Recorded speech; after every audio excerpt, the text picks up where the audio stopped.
se estableció, por ejemplo, que en los próximos años íbamos a tener eventos niño fuertes, ¿no? Por ejemplo, especificamos ahí que la mayor intensidad se haría alrededor de los años 2021, 2030, 2041, 2052. Eso no significa que esos años son el niño, porque nadie puede predecirlo con seguridad, pero alrededor de esos años estaríamos esperando justamente por la recurrencia de los eventos, por los eventos de largo plazo de cambio climático.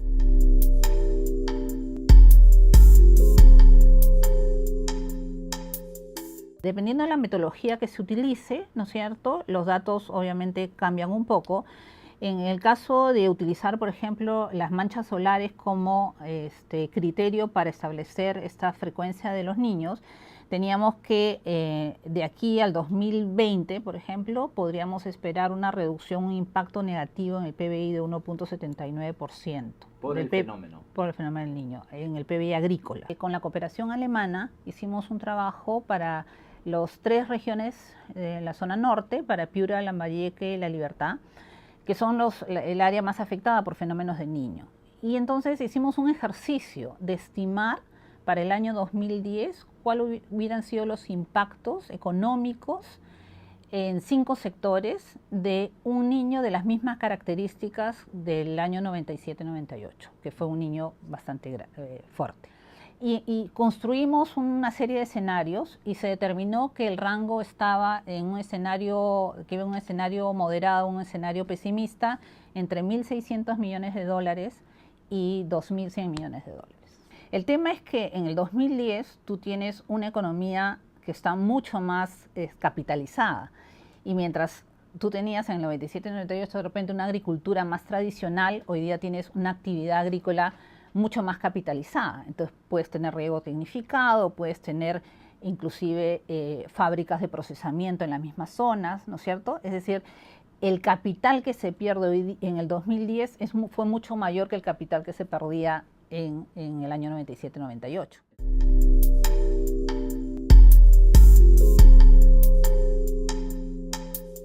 Los seguros indexados tienen que ver con no el típico evaluación de daños para yo cubrir el daño al cual ha sido afectado, que es un tema ex post, ¿no es cierto? Primero sucede el evento, uno es afectado y luego uno es repuesto en ese daño.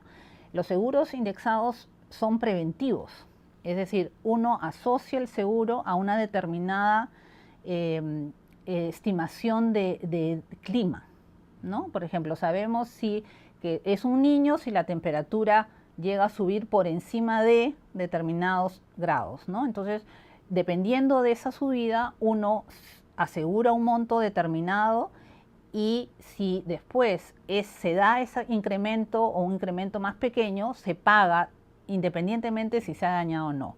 La ventaja de esos seguros indexados es que pagan antes de que ocurra el evento, ¿no? Entonces yo obviamente me aseguro también antes, ¿no? Me aseguro un año antes, diciendo en diciembre miro la temperatura, ¿no es cierto?, de la NOAA, de una entidad obviamente reconocida y muy objetiva, y entonces me dicen, ha subido tanto, el seguro te paga, ¿no? De tal manera que yo tengo esos recursos para hacer actividades preventivas, ¿no?, y para cubrir esas pérdidas, ¿no?